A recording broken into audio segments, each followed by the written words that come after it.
when you're ready, let's hit it. Alright. So just keep looking, and when he indicates we're live. You guys. So we'll sing in silence. Howdy folks, welcome to episode 2 of TOGLIFE Live from New York City. Today I have a guest with me today who's Instagram photographer Jeff Wu. Thanks for joining me. Thanks for having me. Hi guys. So today, as always, we're going to run through and do all the usual stuff. We've got photo of the week, gear of the week, tog of the week, news of the week, and we'll be talking about Jeff. And we've got Siren of the Week, which is a new fixture for New York City. And we'll be talking through Jeff's background, how he got into doing Instagram photography, all of that kind of thing. So you can jump on into the chat room and interact. We have it up. We'll take a look at that. Thanks to those who were here 20 minutes early. We were doing a test stream and I didn't put it on hidden. So some of you were in the room as I was running through with Jeff what the agenda for today was going to be. Anyway, so you got a little preview of it. Yeah, that's just a little teaser for the super viewers. If you want to make sure you get notified about stuff like that when I make mistakes, do click the cog icon, the bell below, ring the bell, and that'll turn on notifications so you hear whenever I upload a new video or when a new live stream goes live, even when it shouldn't. So we're getting lots of questions coming through, so we will get to those a little later as we get into the Q&A, but Chris is monitoring those, so he will get to you. And Loki's running around, so who knows, maybe she'll make an appearance in today's video. Anyway, so thank you for joining me. Thanks for having me, yeah. So, great to be here. Yeah, great. So Instagram, we met about 4 or 5 weeks ago. So how I actually came to know Jeff, my wife follows him, or follows you on Instagram, I don't know if I even told you this, and I kept getting dragged to places that had beautiful food, and then we thought, why not reach out that, you know, there's so many people who take photos of their food, and some people I think get really frustrated with it because just every single dish and every single meal, and it's always with flash, and the photos always suck anyway. So in that way, food photography's kind of gotten a bad name, but a lot of people do follow people like you who share gorgeous looking food in terms of for suggestions of places to go, or just because it's nice to look at delicious looking food. Yeah. So we reached out to have him on as a food photographer, and that's my focus here. Like, you know, you might, well, I shouldn't put words in your mouth, but he may think of himself as an Instagram or an influencer or this or that, but I think of you as a food photographer because your foods, you know, before we had met, it was your shots that, you know, attracted me. Yeah, I mean, I think that's a valid point because I tend to focus on the best food in the city. Mm-hmm. So I don't like to, you know, just take the shortcut and take a picture of something that already looks good. Okay. I want to focus on the best food, even that if that dish is brown or not very attractive. So by best you mean it's delicious? It's delicious, yeah. Okay, so not necessarily about value or location or any of that stuff. That's part of it, but it's a small part of it. Okay. I tend to, like, my job as a food photographer is to make that kind of dish look great and look appealing. And I guess for Instagram, a lot of it is, you know, the picture, but some of it should be the caption, how you talk about the dish. Mm-hmm. But unfortunately, a lot of times you don't actually read. Yeah. You double tap very quickly and then you move on. So yeah. That's the world of Instagram. Gotcha. So there's actually, I've got a short list of questions that I want to chat to you about, but I think a lot of them will be covered in terms of how can people at home potentially get started, how do you grow, what's the commercial prospects, all of that kind of thing, by just hearing what was your story, you know. Okay. So when did you start the Instagram page? So for those who don't know, Jeff's handle is Food Mento. He's currently got 62,000 followers, so you can date that for when this video goes live, because when we met a few weeks ago, I'm sure it was about 50, so things are going really well. So Food Mento, I'm assuming, is some people take mementos away and you take food memories with you? Yeah, exactly. So Food Mento is it's also a food app. So while I was living and working in Singapore, I became obsessed with food. So much so that I wanted to... Very Singaporean thing. I wanted to organize food by dish. And there's not a lot of services that do that. They focus on the restaurant. Yeah. So I created a dish platform, which became a mobile app. And that was the first kind of like need for creating an Instagram account. But you originally made that more for yourself to keep track of where you've been and yeah, that exactly. kind of thing. So it's not just for discovery of new food, but to organize the food that you've had. Okay. So you can recall it very easily and share it. So I created the Instagram account kind of to repost the best of Fumento, the app. But I quickly realized, I eat out quite often, especially moving back to New York to launch the app. I was eating out, 3-4 times every day. A day. And really Eating good out food too. a day. Because I was eating my own app, right? So I created the app to help people find the best food. So I was going to a lot of great restaurants and eating a lot of good food. So it'd be a shame to kind of like just, not document that. So that's what I did. I used Instagram to document everything that I've had. And a lot of those, that was maybe 2-3 years ago. And a lot of the food was paid. So Instagram has kind of like, evolved quite a bit for me as the influence has grown. But that's how I got started. Okay, so that's... Now, I checked this before because I know some people are very secretive about the world of paid and influencing and how all of that works. So I've checked this, so hopefully we don't hit any sensitivities. But, I think a lot of people are influencers, but don't reveal that, or it's not known, or they actively try to hide the fact that they were doing it in collaboration with the restaurant, or they were paid, or even if the food was free, which I guess audiences are savvy enough to know that if someone has 100,000 followers and they're posting 3 meals a day, that they were probably invited by the restaurant. Yeah, it depends on the account. So a lot of accounts do get invites. I get tons of invites. I say no to 90% of them, just because you only have so many meals. Some more than others. And you don't really want to post more than 3 or 4 times every day. So I think it's a balance between the food that you want to eat, the food that's popular, and the food that restaurants do invite you to try. Okay. So how does that work? So a restaurant says we are launching some new menu and we want to get 150, 10 bloggers in, Instagrammers, or I guess maybe magazines and that kind of thing as well. Yeah, exactly. So a lot of restaurant owners are very savvy these days. So they are living the Instagram world as well. So they know who are the influencers, who takes really good photos, who would actually really enjoy their food. So they reach out directly, but they also work with PR companies that will reach out. Okay.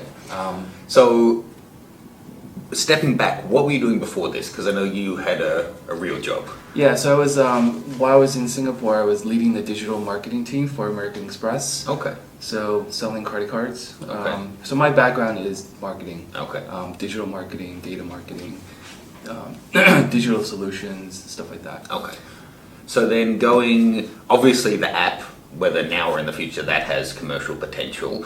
But then, when people see an account like yours, I mean, I know you don't just go to Michelin-rated restaurants, but to see someone eating out so much, a lot of people are like, that would be my salary just in food. Right. So can you, if you forgot the app, if it was just the Instagram, can you get by on the paid posts to, for example, today, how many places will you be visiting to eat?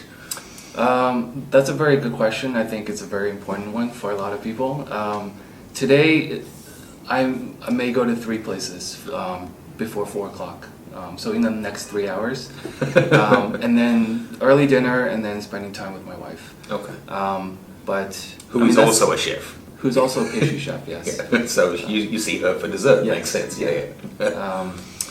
But I think, the way to think about it is you have to just, when you go out to eat and you want to document what you eat, it should be about the food first. So the enjoyment of, finding good food should drive what you want to do with Instagram. Yeah. And I think that authenticity will get people to follow you. And as more people follow you, I think that's where the magic happens. Okay. So I didn't reach 60,000 followers because I posted food porn every single day. I posted stuff that I really love eating, and I talked about it and recommended it genuinely, and that's why people love following me. So do you try to only post positive stuff? Like if you unrelated, I guess it's hard if you're an influencer in that sense, and in some ways like a restaurant ambassador for a week. Yeah. If you went to somewhere and were paying, like you take your wife out for your anniversary, and it just really was disappointing, would you ever share that on that page, or would you only share that with friends? I would totally share that on the page. Okay. But of course, you know, because you're only sharing one picture from a restaurant, at most two for me, there's usually something that I really enjoyed. Mm-hmm. So, I mean, if I go to a restaurant and I didn't like anything, I probably wouldn't have gone there to begin with. So the way I eat now is not very blind. So there's at least something that I've heard that's good there, Mm-hmm. that I want to try. And generally speaking, I do like it. So I would tend to post, you know, stuff like that. It's an interesting thing in New York with it. It seems every restaurant here either is going out of business or has an hour wait. So if you hear that Mighty Quinn's brisket is amazing, it probably actually is, even by world standards, really good, because there's just so much competition. There'll be 200 other places offering that dish that if they don't live up to the hype, with rent prices being so high, they can't sustain, right? It really, I was talking to my wife about this the other day. It seems all mega cities, but especially in New York with so many tourists, the amount of competition just means even like a pastry shop or a sandwich shop will end up being world class if it's been here for 20 years, just because it has to be to survive. Well, I think Mighty Quinn's may not be the best in terms of brisket. Oh, it's just one I remembered reading on your page. Yeah, but I think it's good enough for most people. So most people aren't like, you know, me. Like I tend to, you know, be very critical about something because something that I really enjoy eating. Like I would travel to Brooklyn, travel to the Bronx just to find something that is the best. Okay. And because of that, you know, I see different types of food differently. Sure. But I think a Mighty Quinn's is a good example of a really good restaurant. And as a family place, it's affordable. Yeah, it's affordable, and it's good enough for most people. Okay. Or it's the best that they've had. So we're going to come back to this, but if you haven't already, Chris, do you want to just throw up a couple of his images? So as we're talking about this conversation, for those of you at home, we're talking specifically about Instagram. So if you're looking to build your Instagram following, it may apply to Facebook and other social media platforms as well, but let's talk about Instagram. What for you is the main thing you're going for in an image? So for example, if I was shooting for a magazine, then I would be looking at showing the restaurant, potentially showing the chef, showing the ambience of the room, all of that kind of thing. And sometimes including some of the background, other times just right in on the food. But for you, what is there it has to be this, like it needs to be well lit, or it needs to show no background, or it needs to show a bit of the restaurant? There is no rule of thumb, but I think what does really well on Instagram is what you call food porn, which is a close-up of the food that you're trying to highlight. So, I don't know, are you pulling some of these? He's showing all 6 that I'm showing you now. Okay. So let's say, for example, the one of it looks like a corn tortilla or something. Yeah, so it's a blue corn tortilla chorizo taco at El Atardero in Brooklyn. Very, very good taco place. This one, it's very dark inside the restaurant, but it was a great day outside, so I brought the tray of tacos outside onto the bench. The number one thing for me is the lighting. So, thank you. That's nice to hear. So, as I said at the beginning, so many people get annoyed at food photographers because it is just their phone with the flash on, or with no flash, and it can look. The best dish can look just terrible in the wrong color light. Yeah, and I think that's what separates, you know, food Instagrammers versus regular food photographers is. We'll take the tray. We won't be embarrassed of taking the tray outside, even though, you know, everybody's looking at what is this guy doing? Who is this guy? Yeah. So we'll find the light, and in places where we can't do that, we have. I was going to get to this. So, having seen some of his shots now, let's get to your equipment, because a lot of people are using, a lot of my audience are using DSLRs, some people are using point and shoot, some only use their phone. For a shot like the taco, or let's see another one, the lobster one that I love, what would you have shot that with? Let's say the lobster shot, Chris, if you can bring that one up with the cocktail. Well, that one, I found natural light coming in from an angle, so I really like how it kind of like bounced off the meat of the lobster roll. Yep.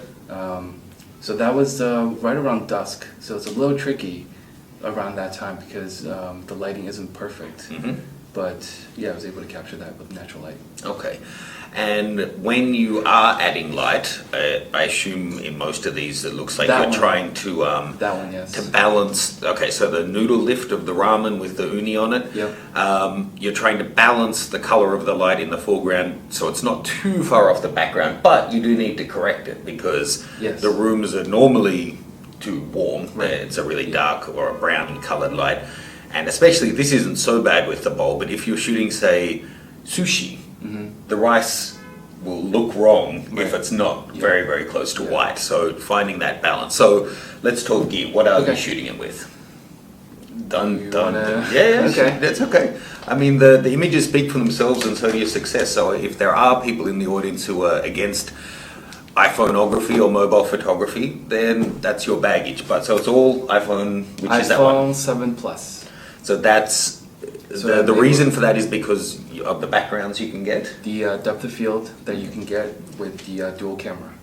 So this is an interesting one. I know a lot of my audience would say, they go into the technical thing of, well, it's not real depth of field, it's a fake Gaussian, blah, blah, blah, blah, blah, blah. But that's why I wanted to show the images first, because when you see these and they're beautiful mouth-watering pictures, I really wonder if we had kind of cheated people and said, and I can't believe you take a Hasselblad into restaurants with, people look funny, ha ha ha. Yeah. Would they see the images with a different set of eyes? But I mean, in the end it works, right? So it works, yes. So you're using this and you do have an LED panel as well. I'm assuming you can adjust the power on that and I do, the color? Yep.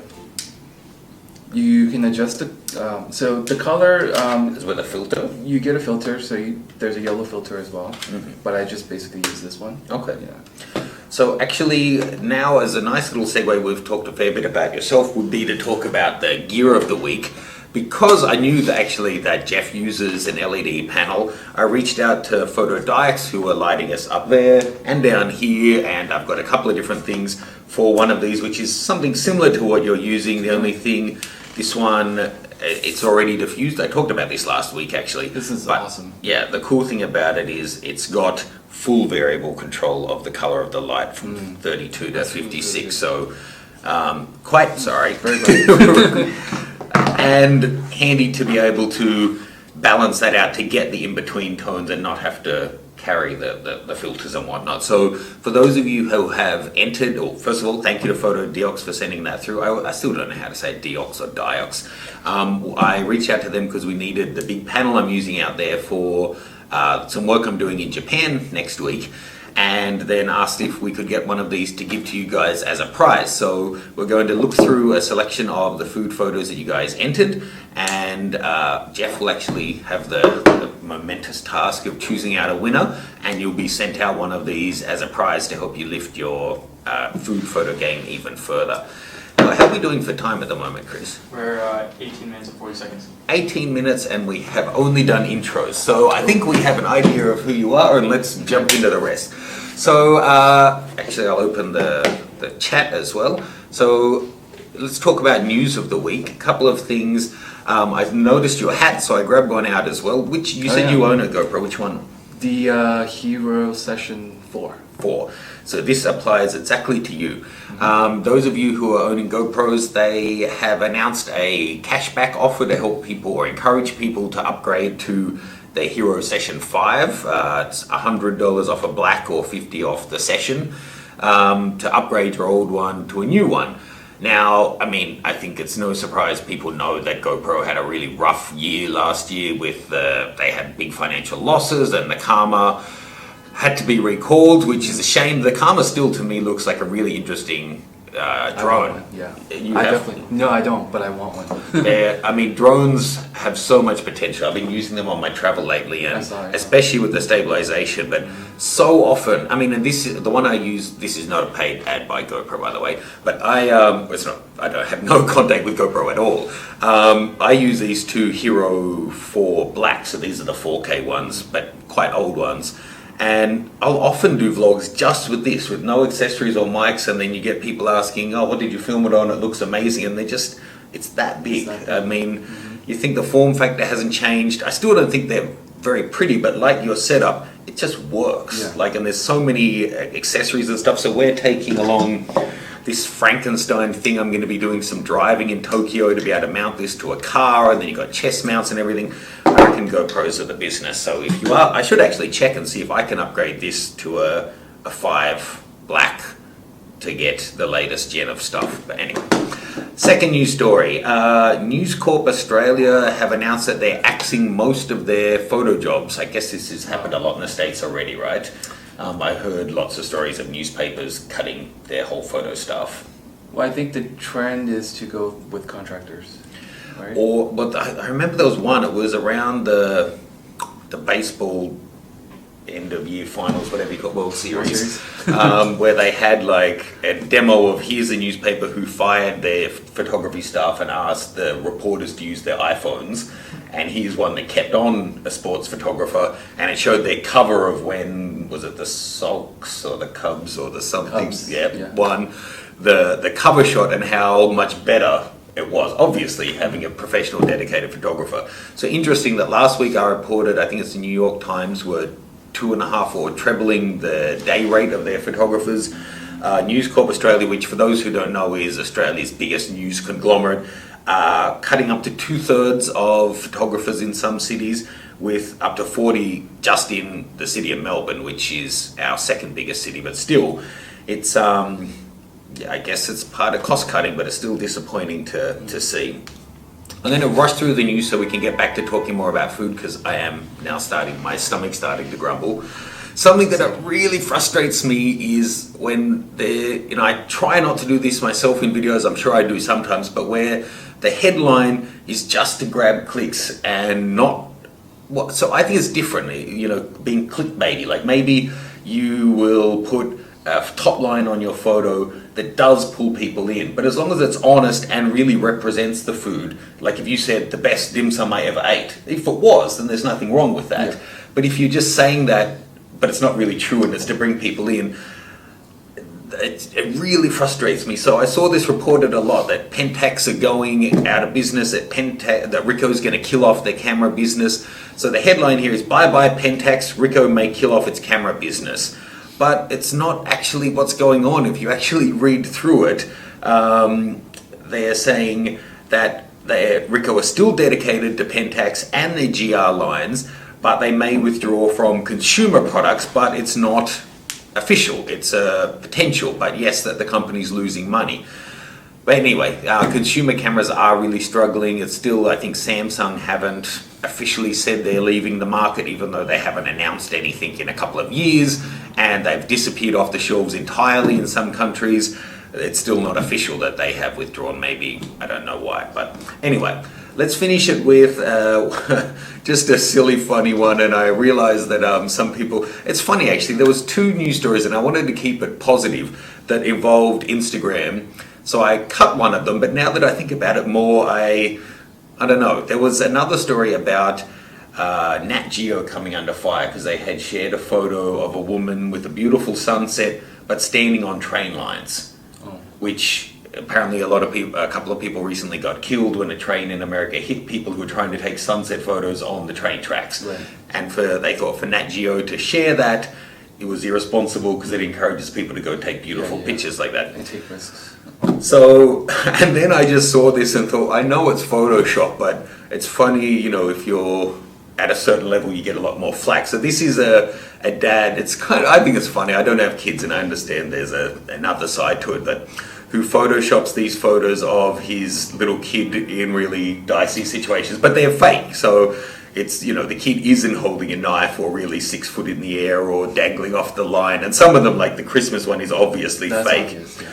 But then some of them you really can't tell it. And with the tags, he doesn't make it clear. Yeah. It's only that it became a thing. But with, a few thousand followers instead of a couple of million like Nat Geo, it's actually funny. I didn't mean for this to get heavy, but do you ever feel a responsibility that you now have 60,000 people who follow what you're saying, that you have to be accurate, and you have to, that you owe them something, that there's an extra pressure that wouldn't have been there when you had 1,000. You were just sharing your lunch and that was it. Totally. I think, and I've met a lot of my followers as well. I want to invite them as my +1 a lot of times. Oh, okay. So the thing that I ask them is, why they're following me specifically. And all of them have said that it's because I have a diverse, I share a diverse range of food. And that's what I always think about, like, do I really want to go to a lot of Italian restaurants all the time, or French restaurants a lot of times, and just post that content? So that keeps me honest and keeps me interested in, going, to the Bronx or Staten Island to find something that nobody's posted about before. Okay. And that's kind of my responsibility for my followers. Okay. So you want to present the best of New York. That's kind of your goal. Yeah. Sweet. So let's see. So far we're going well, folks, but we've still got Ask Matt, we've still got Tog of the Week, and we've still got the Photo of the Week. So let's quickly run through some Ask Matt questions here. I don't think I'm going to get through all the ones that we had lined up, because there was a lot. Or actually, for sake of Chris, we're still working out our system of which order they go in. I don't want to give him a headache, so I will answer all of them, but I'll keep them quite quick so we can motor through this, then get to the food photos that we've entered. But I should say at this point, if you jump on over to mattgranger.com/TOGLIFE, you can see the previous episodes and find out how to get involved in the future ones. Next Friday, we can't do one because Chris and I will be in Japan filming from sunup till sundown, so there's no way that that's going to happen, but I'll update on the page where you can do that. I assume really you've been jealous. to Japan. I have. I spent 3 weeks there. So I was talking to Chris about this.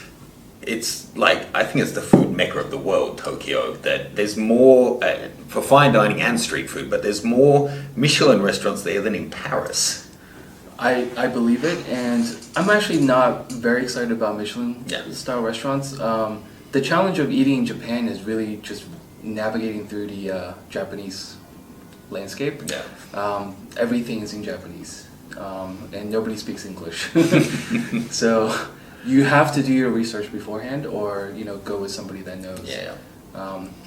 I think a good resource would be, we stayed with Airbnb a lot of the times, and the hosts introduced us to a lot of their favorites. And I think that's a great way to kind of... And there is a lot of that in Japan, that in New York is a thing that you need to be introduced to go to a restaurant, but in Japan that's just an unspoken thing of, there'll be a little ramen bar in the back of Shinjuku with 4 spots, and it's the same 4 workers who come every night, and if you go there you might be sitting in someone's seat. Right. Well, I went to a sushi place with my wife, and there was 2 guys that were regulars there, and they were very surprised to see that 2 foreigners were sitting next to them, and they asked us in their best English, how did you find this place? And can you take down the link? Yeah, exactly. Funny, like, don't talk about this place. My favorite sushi bar that I've been 10 times now, and people are always asking me, because I mentioned in a Jiro video that it's great, but it's only slightly better than my favorite. Now everyone wants to know what my favorite is, but for that reason, they've said we don't want to be on, TripAdvisor. But the difference is, once you do get friendly with them, they're so nice, so the first time we went to this one was the same. It was really hard to communicate. My wife literally, was writing some Chinese characters to see if they could read the Japanese version of it, and we were drawing the fish and pointing at the belly to try and tell them what meat we wanted. And I went back 3 years later, and they brought out that same piece of paper, they'd kept it. And now every time I go, they get a local regular who speaks English to come and sit next to me. Oh, wow. So then, I'm comfortable. Anyway, let's run through these questions. Albert Yip, how to shoot in an aquarium, it's dark and through glass. I'll keep the answers nice and quick. Aquariums are great fun to shoot. The animals camel so you can see them. So basically, you want to put your camera right up to the glass. If you can put your lens flush, you'll get rid of the reflections. Otherwise, you can get a hood for shooting through windows. It's actually the light in the room reflecting off the glass into your lens that's giving you the reflection. So putting your lens right to the glass, you'll get rid of the reflection, or like putting your jacket around the lens so then that light can't bounce in, you'll get around it. Svante Ekholm Lindahl, will there be more budgetography videos? Yes, stay tuned. We had Stephanie in just at the start of this weekend. We filmed one live. It's, I think, the best one we've ever done. We filmed it live, they just cut it up, and it's going up whilst we're in Japan. We needed to get ahead on content. It's really, really cool. Please look out for that one. For you, what's the hardest or trickiest food to photograph and make look good? Definitely something soupy. Like porridge. Yeah, like porridge. But there's a lot of stuff that you could do. I mean, you can play with the food. So a lot of times when it's very flat or one colored, but there's something underneath, you just take a spoon, spoon it out. The piece of lobster or whatever. And you could do it top down, or you could do it from the side. Yeah, to show.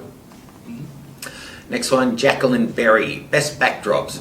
Paper, vinyl, or muslin will be used on location and to work from home for people photography. Look, I always went for paper personally, just because the muslin gets all crinkly and vinyl can be so heavy. But paper can be difficult on location. It depends how you're going to transport it. This kind that we're using it's fabric but then painted, and it's done in a way that it doesn't get crinkles, so I actually love these. But taking them on location, they are quite heavy, so it depends how big you're going to need. But I think for the combination you're talking about, paper's probably best, and the fire truck agrees with me, because you can just cut off 6 feet after a shoot, and it's like a $5 expense, and then you can keep using the roll. Next one from Michelle Smith. Sorry guys, this is New York, what can I do about the alarm?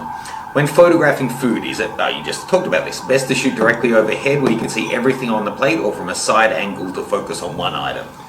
I think there's no right or wrong answer. I think it's just your point of view. But if you remain consistent, I think that's what people will be interested in. So I see a lot of people taking a picture of top down of a single dish. So if you look at their feed, it's all like round plates. Yeah. And that's visual. But I tend to kind of like I want to make sure that the food itself is visible. So whatever angle that is, sometimes from the top down you won't be able to see the height.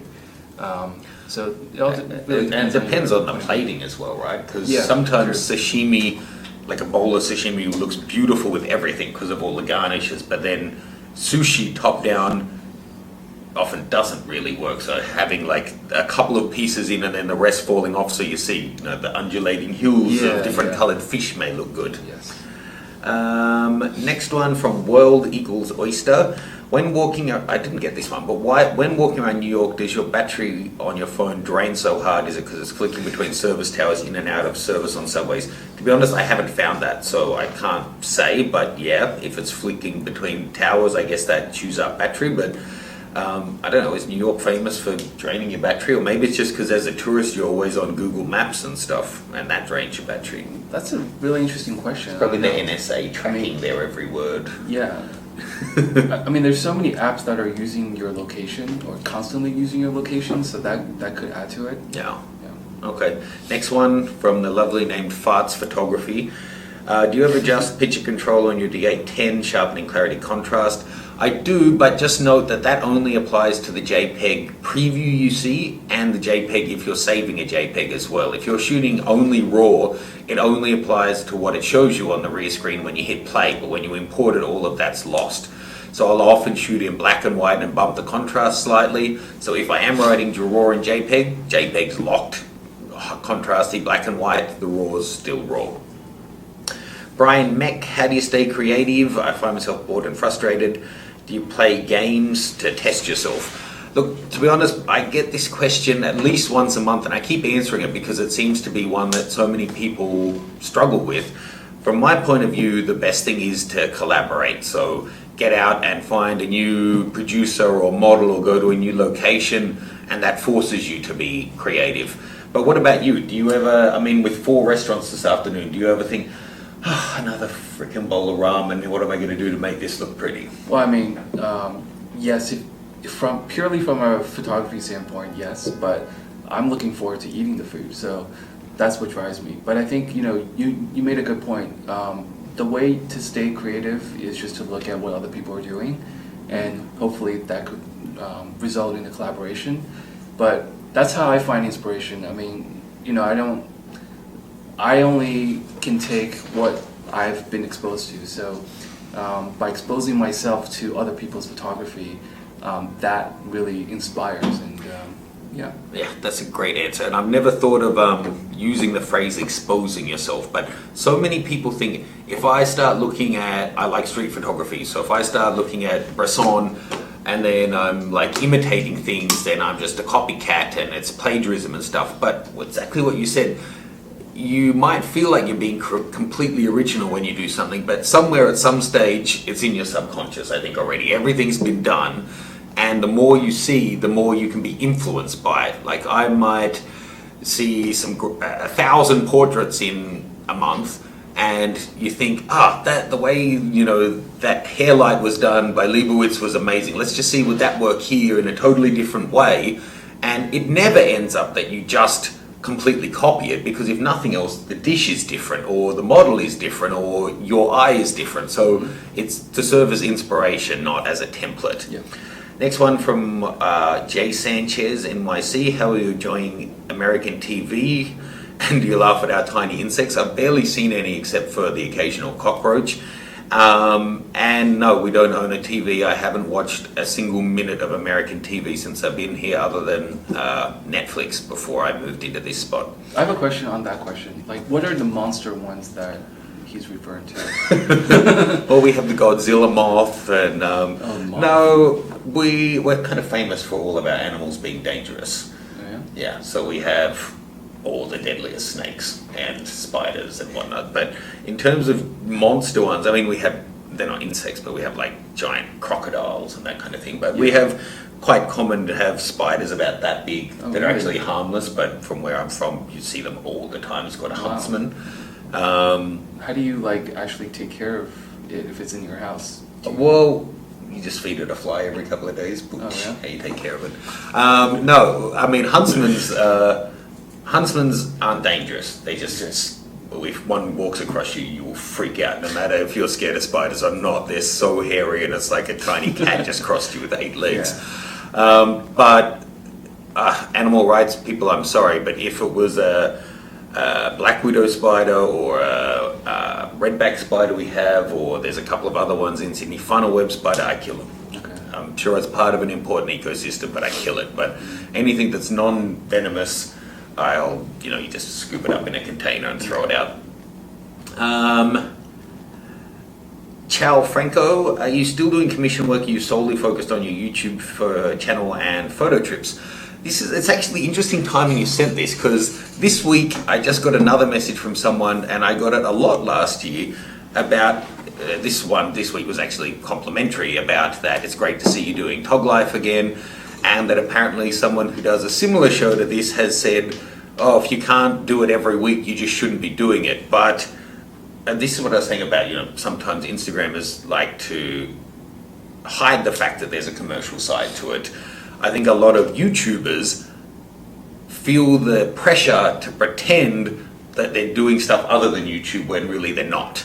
So I find it really refreshing. Like Tina, a lot of you will know, is out and proud that, I've stopped doing makeup jobs and this and that, and now I'm just focused on my YouTube. She's just owning it.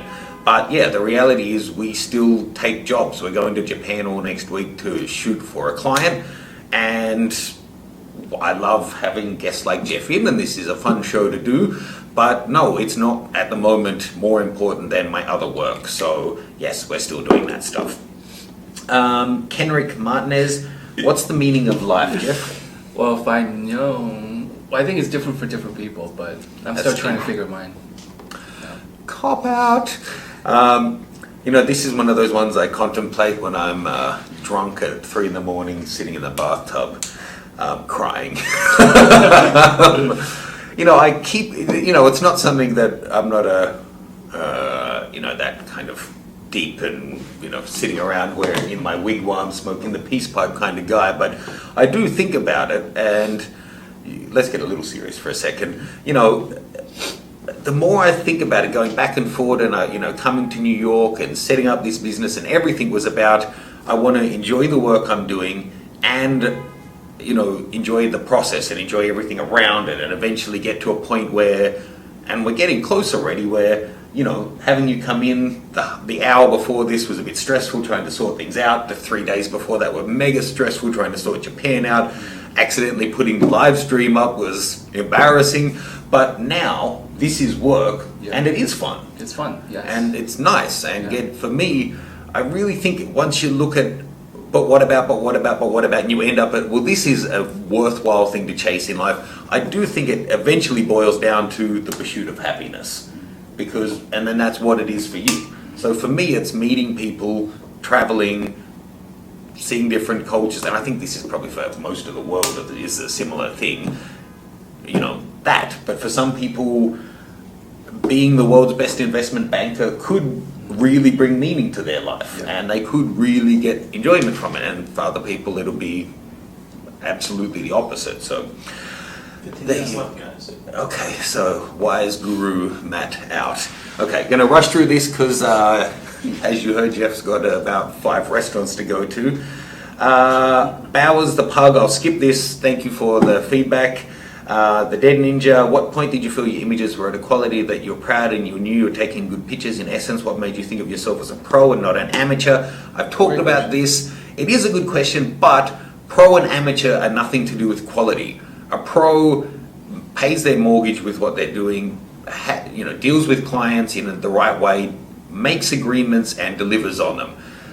Says, I'll go to your restaurant and put out 3 images that focus on this part of your new menu for X number of dollars, and I'll do it in this week, and you don't have to write a review. And then they do that and they get paid and their client's happy. That's a professional. In my opinion, so many photographers are hung up on that word because we talk about professional equipment and professional quality and professional images. It's none of that. It's a sad truth that you can be a crap photographer but a great marketer and be a very successful professional, and the reverse can also be true. There's a lot of starving artists out there who are creatively and technically brilliant but can't deal with people, can't close a deal, can't keep clients happy. And that's as important as a professional. What about you? Do you think of yourself as a professional food Instagrammer? Well, I mean, I'm always learning, and I still feel like I have a lot to learn. But in terms of being a professional, I think it's, like you said, I mean, if you're able to do something with it, then have clients and be and create, like sort of a package for yourself, then anybody can be a professional very quickly. So that's why I wanted to get into this, because on one hand, when I get it, when I was really small doing what I'm doing as well, and I think, I don't want to put words in his mouth, but I imagine Instagram is a similar, often you go through stages of I want to be an island and just be myself and not have people copy me and not disclose too much, and then you get to a point where you want to open up and collaborate and you feel confident in what you're doing, that kind of thing. But it's working out that commercial aspect. Like sometimes people don't want to share, this is how I get invited to a restaurant and get invited for them to pay me. That's information that it was hard work for you to get.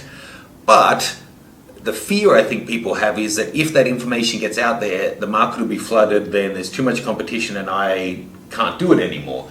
But in my experience, people just consume more. Yeah. Like there's room to grow. Yeah. And especially if you collaborate, like whether it's this and we don't have a huge overlap in our interests really, other than I want you to take me somewhere for world's best seafood. That all boats rise mentality, I think, just works better. There's people I deal with in the industry who are, it's all about me and you're the opposition. And then there's others who are just like, yeah, this makes sense as a collaboration. It helps us both. Let's just do it. Yeah. There's nothing wrong with you getting ahead. It's not at my expense, so let's go up together. And once you've been in the industry 20 years and you get a reputation for being that collaborative guy, as opposed to that me against the world guy, it makes a difference in how you're perceived. Yeah.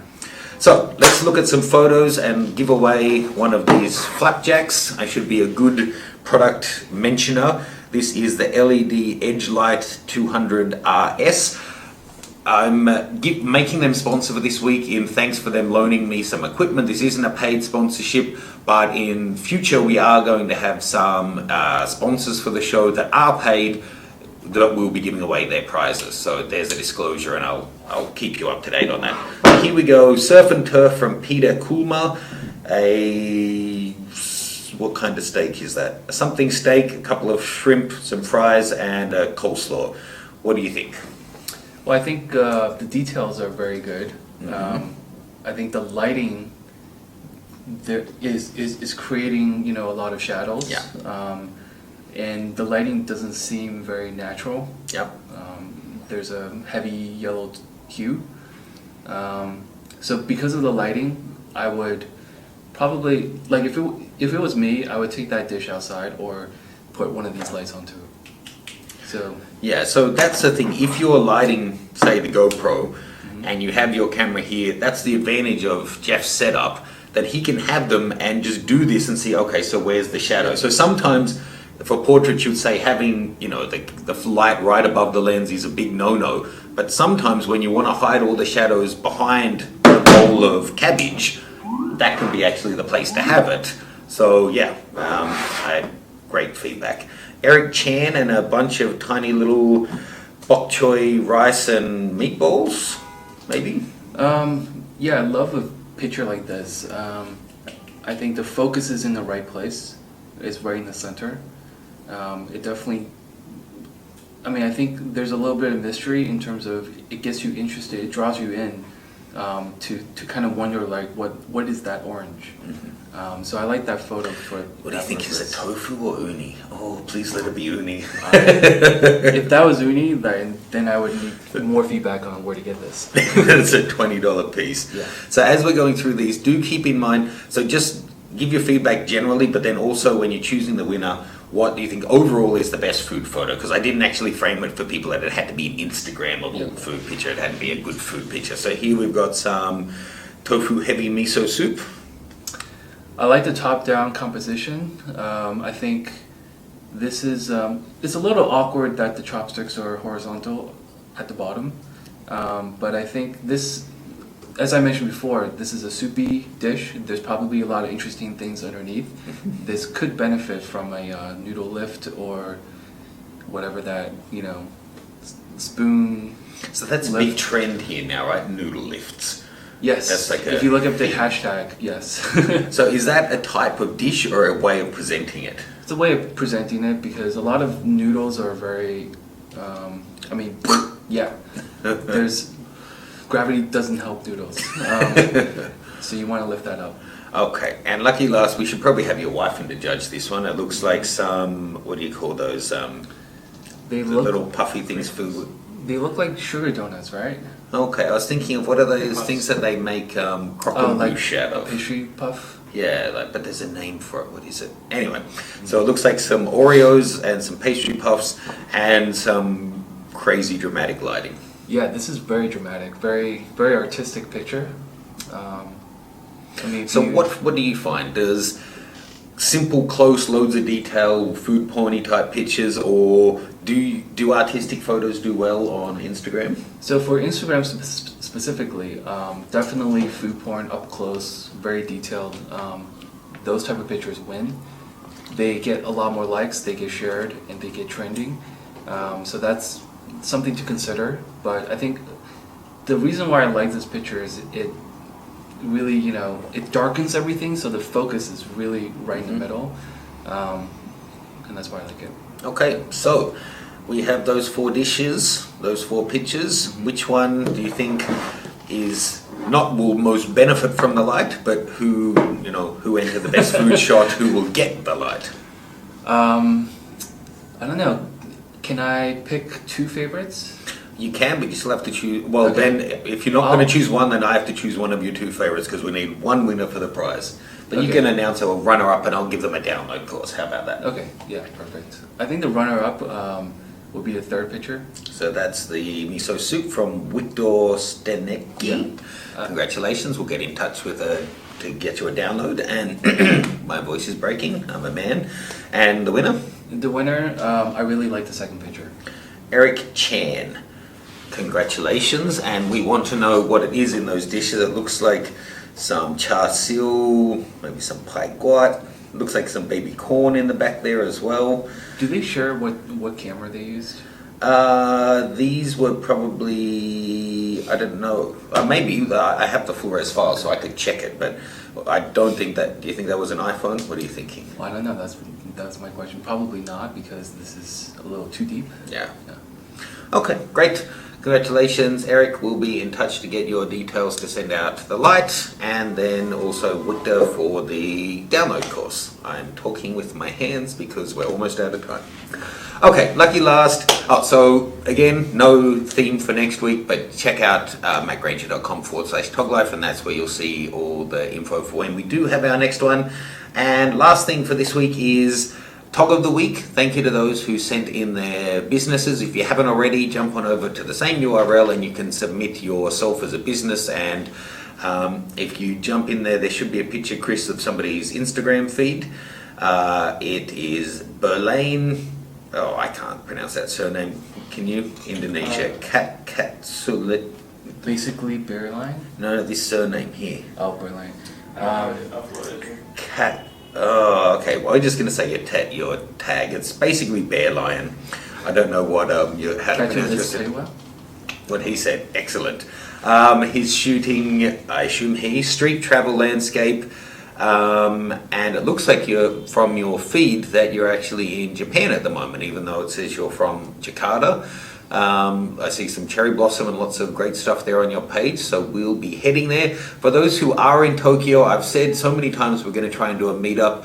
I still want to, but I just don't know if we're going to have time. We have so much shooting to do. I don't want to set this up and then not be able to go to it myself because we've still got work to do. So stay tuned, and probably midway through the week next week, once I have more detail on how everything's going, I'll update you. But if we do, it's going to be Saturday night, the whatever that is, 22nd or something, and it'll be around Shinjuku area. So stay tuned if you're in Tokyo and you want to join us. Thank you so much for joining me this week. Thank you, Matt. Good luck with, I should ask you, 4 meals out a day, why aren't you as big as me?